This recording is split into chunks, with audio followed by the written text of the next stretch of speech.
আসসালামু আলাইকুম। সবাইকে পবিত্র রমজানের শুভেচ্ছা। আজকে হচ্ছে প্রথম রোজা শুরু হয়েছে।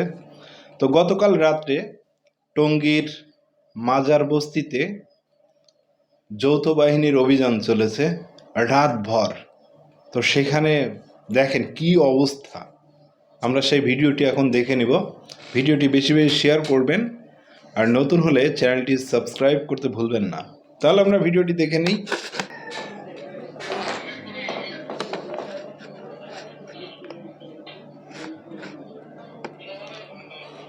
বিশাল কৌশল তো এ।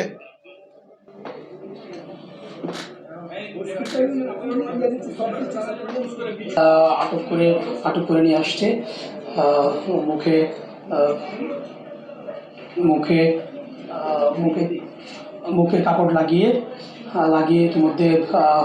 ইতিমধ্যে তাকে নিয়ে আসা হয়েছে। অর্থাৎ ধারণা করা হচ্ছে যে তাকে নিয়ে সেনাবাহিনীর সদস্যরা আবারও তাকে নিয়েই মূলত অভিযানে যাচ্ছেন। আমরা একটু সাথে সাথে যাওয়ার চেষ্টা করছি।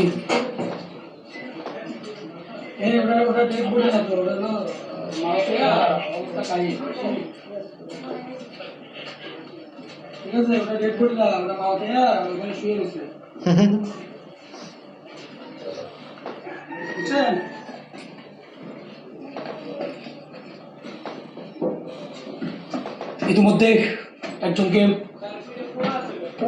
সেনাবাহিনীর সদস্যরা ধরে নিয়ে আসছে এবং তাকে দিয়ে মূলত অভিযান পরিচালনা করছে। এবং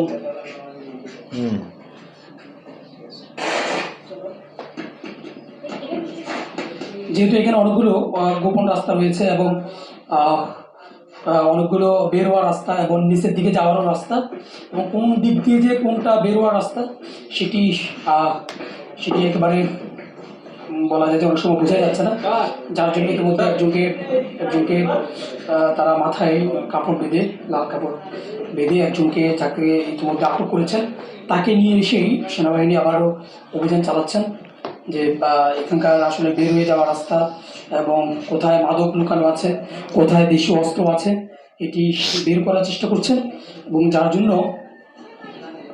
জন্য আবারও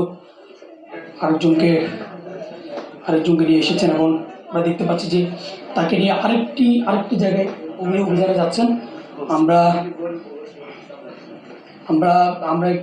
আমরাও সাথে যাচ্ছি। আমরা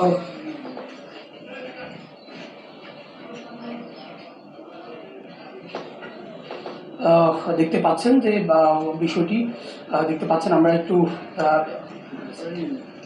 একটু দেখানোর চেষ্টা করছি।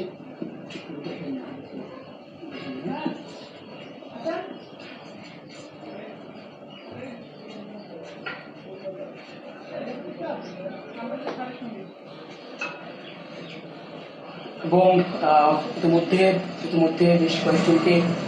বেশ কয়েকজনকে আটক করেছেন এবং ঘটনাস্থলে আমরা যেমনটি বলছেন যে এপিবিএন, পুলিশ, র্যাব, সেনাবাহিনীর উপস্থিতি কিন্তু এখানে রয়েছে এবং প্রত্যেকটি জায়গায় তারা চেষ্টা করছেন। আমরা একটু কথা বলবো। আমরা এখানকার একজন বাসিন্দাকে পেয়েছি যে আমরা একটু জানি যে এখানে আসলে কারা থাকে। বলুন তো এই বস্তিতে আপনি কি এখানে থাকেন?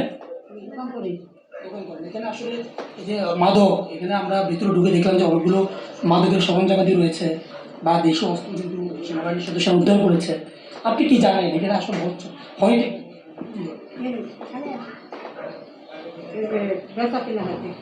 কি বেঁচে কেনা হয়?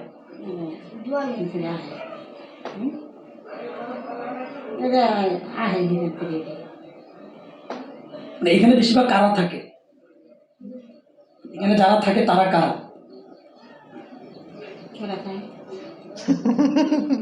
এখানে বেশিরভাগ কারা থাকে? যে মাদক পাওয়া গেছে, অনেকগুলো মাদক, দেশীয় অস্ত্র পাওয়া গেছে, তারা কারা? উনি জানেই না, কিছু বুঝেই না।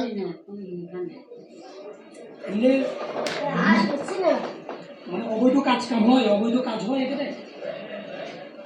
আমরা তো দেখি। কি দেখেন কি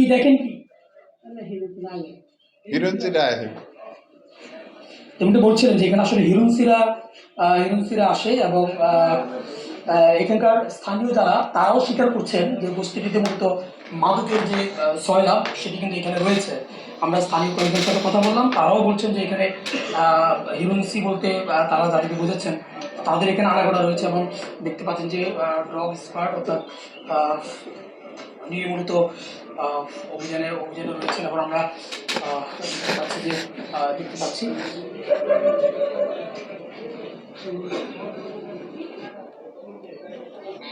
ও মামারা অনেকদিন পরে আজকে আদর যত্ন পাচ্ছে।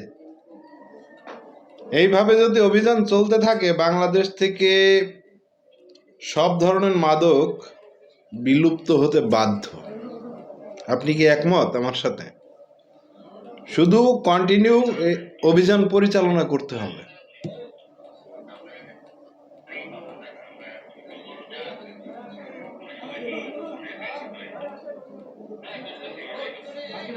এমন ভাব মনে হচ্ছে যে ট্রেনিং দিয়ে হবে সেনাবাহিনী।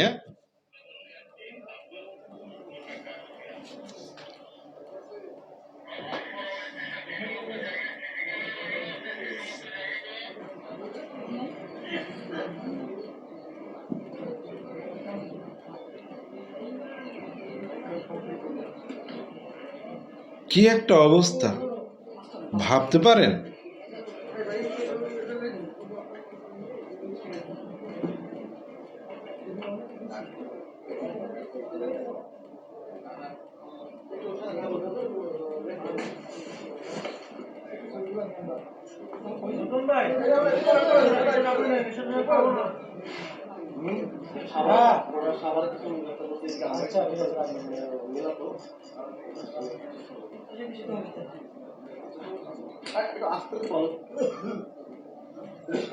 একটাও কি ভদ্র মানুষ আছে?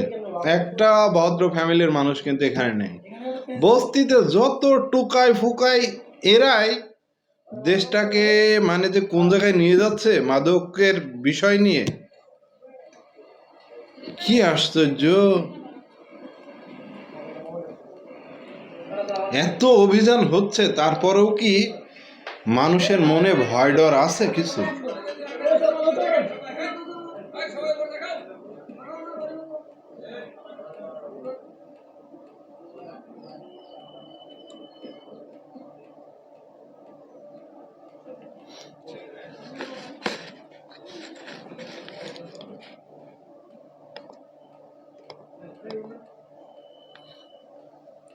দুই একটাকে যদি সিস্টেমে দিয়ে দেওয়া যায় মানে প্রকাশ্যে, এদের তো জামিন হয়ে যায়। এরা জেল থেকে বের হয়ে এসে আবার এই যা আগের কারবার সেটাই শুরু করে। সমস্যাই তো এইখানে। এইরকম অভিযান কিন্তু এর আগে কখনো আমরা দেখি নাই। বিগত 15-20 বছরে এইরকম অভিযান হয়নি। হয়েছে হালকা পাতলা, এরকম যে ধরা দেখি নাই, এইবারই প্রথম দেখলাম। তাহলে নিশ্চয়ই ডক্টর ইউনূস সরকার আসার পরে এইসব দিক থেকে ঠিক আছে। ভিডিওটি শেষ করলাম। ভিডিওটি ভালো লাগলে শেয়ার করবেন, আর নতুন হলে চ্যানেলটি সাবস্ক্রাইব করতে ভুলবেন না। সবাই ভালো থাকবেন, সুস্থ থাকবেন। আসসালামু আলাইকুম।